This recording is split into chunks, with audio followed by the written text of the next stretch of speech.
Hi everyone, Sunsider here, and today we're going to talk about Xingqiu and the overall impact he has as an 4-star Hydro unit. I pulled him from the Lantern Ride reward where you can get him for free after collecting 800 points. Yes, some of you might be wondering why I pull him instead of recently released Anemo healer, Yao Yao. But bear with me a bit as I'm going to explain why and hopefully help you guys who haven't decided on who to pull as this event's reward. I'll do my best to explain my reason with each segment from why, his build, his team comp, and the verdict on him. Without any further ado, let's jump into the video.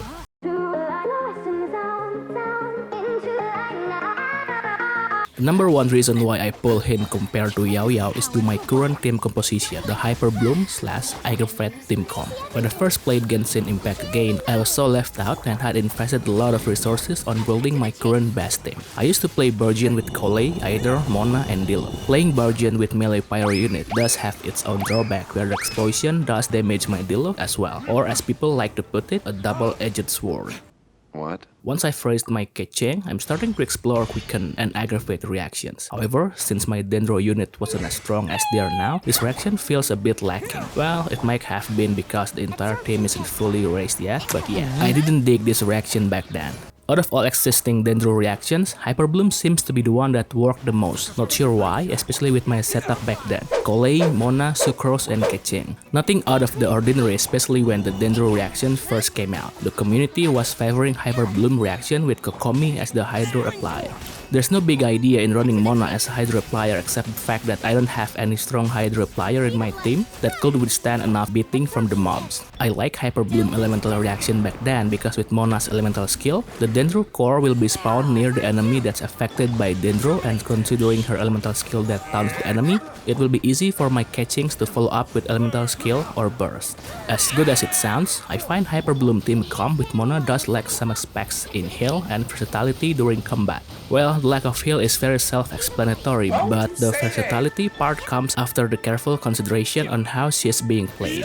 While Keqing rarely classified as a strong on-field unit like Sino, in my personal gameplay, I'm relying on her to trigger the quicken/aggravate as well as the main source of damage. It means that she's needed to stay longer on the field with her kit.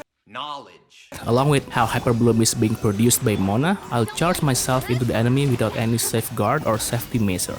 After raising my Cookie Shinobu as well as paying attention to the community, I get that aha moment where I realize how to get the most out of Hyperbloom with my current team comp, and that's by getting my hand on Xingqiu. With the addition of Xingqiu in my team, I'm making my current Hyperbloom team comp by giving my Keqing additional survivability with the heal from his passive, longer Hydro application compared to Mona's 5 seconds stun, and the ability to trigger the reaction in a versatile way. Yes, I know that some of you guys might question me by running double healer unit like Cookie and Xingqiu at this stage of the video, and I totally understand that. In fact, I do have some explanation ready that I'm going to talk after taking a look at his build. Nothing beats the excitement when you learn that a unit doesn't necessarily need a 5-star weapon to function, and the same thing applies to Xingqiu as well. On the research that I found online, the very first weapon that suits him the best is the free-to-play 4-star Amenoma Kageuchi.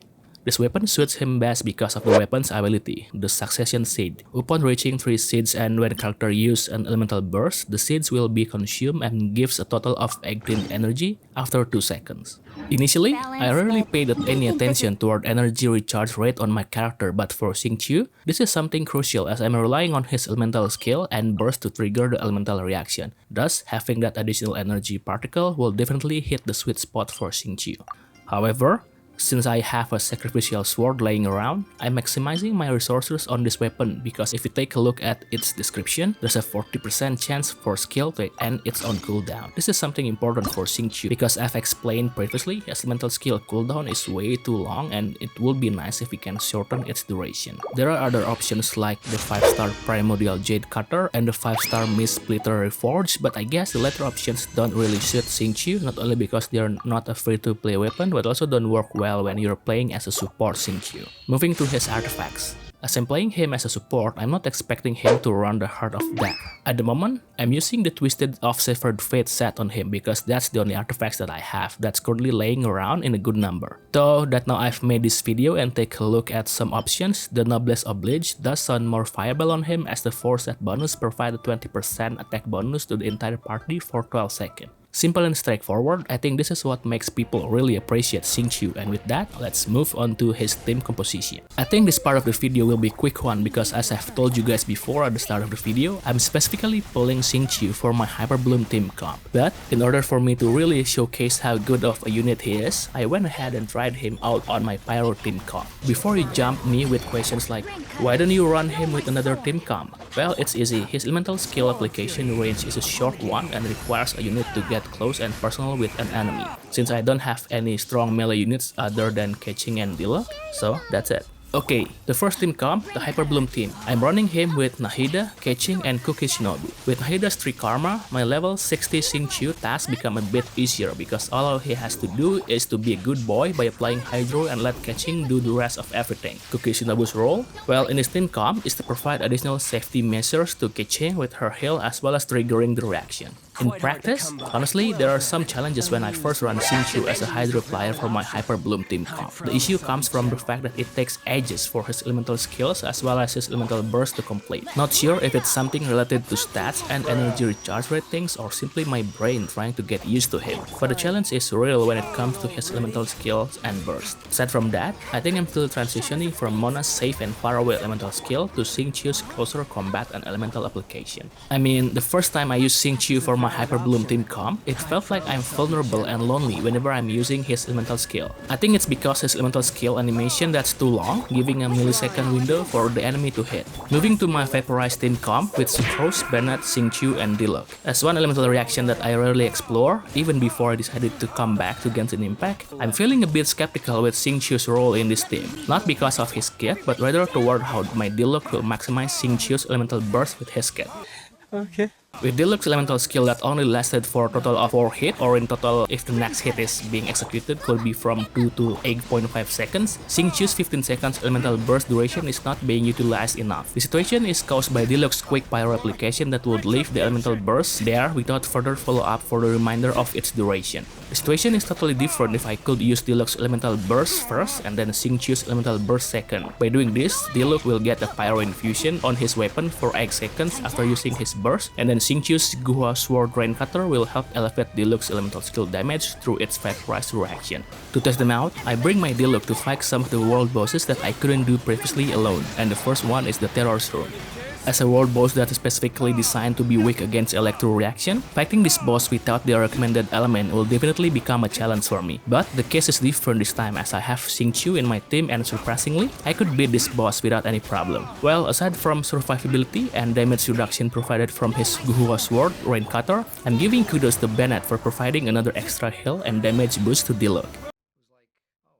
The next one, Childed. Again, before Xingqiu could use his elemental burst, it's difficult for Diluc to deal damage, let alone survive during this fight. But once Xingqiu's elemental burst is ready, the tide of battle changed for my team. The number one thing that I am really excited to see in this boss battle is that Diluc's damage skyrockets to an average of 12k, on top of getting additional heal from Xingqiu's elemental burst. I mean, Mona could do the same thing. No. But if we see it from the side-to-side comparison, you can clearly see that Xingqiu Hydro application is more consistent compared to Mona's.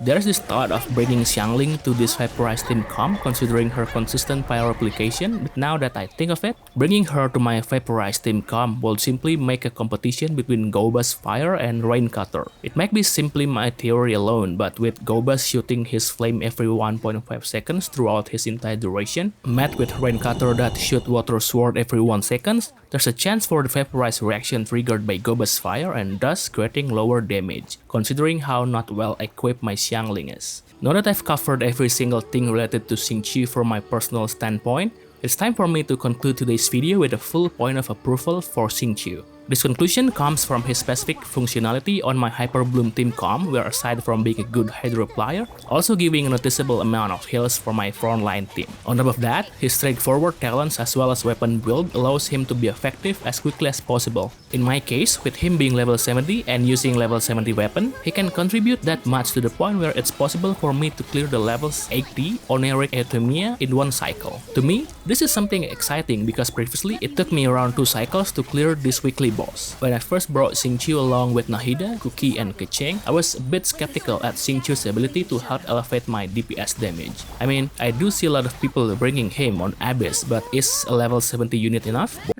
Boy of boy, imagine how excited I am to see that the Shogun died before she could even transform into that annoying form. Xingqiu wouldn't be able to easily get that full point of approval for simply being an effective fighter applier for my Hyperbloom team comp only.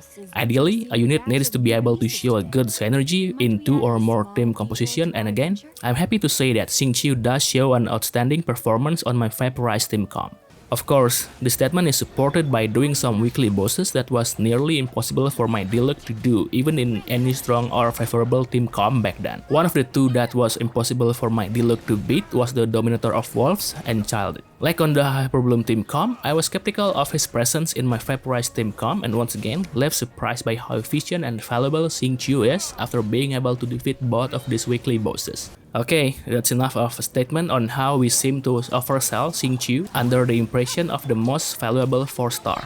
One closing notion is that players need to carefully pick their support in this game. While there's no official statement regarding the role, players can see it from a unit's kit or by seeing the trend in the community. This is the statement of a person who's learned from their past mistake and look like a fool of being excited by a unit that's been released a few patches ago but still being valuable in the current patch. What do you guys think? Do you guys think that Xingqiu is one of the most valuable 4-star support unit in Genshin Impact? Or do you guys have your own favorite 4-star? Comment below and let's discuss. Like the video if you enjoyed it, dislike the video if you think what I say doesn't make sense. Be sure to subscribe to the channel for future videos and see you.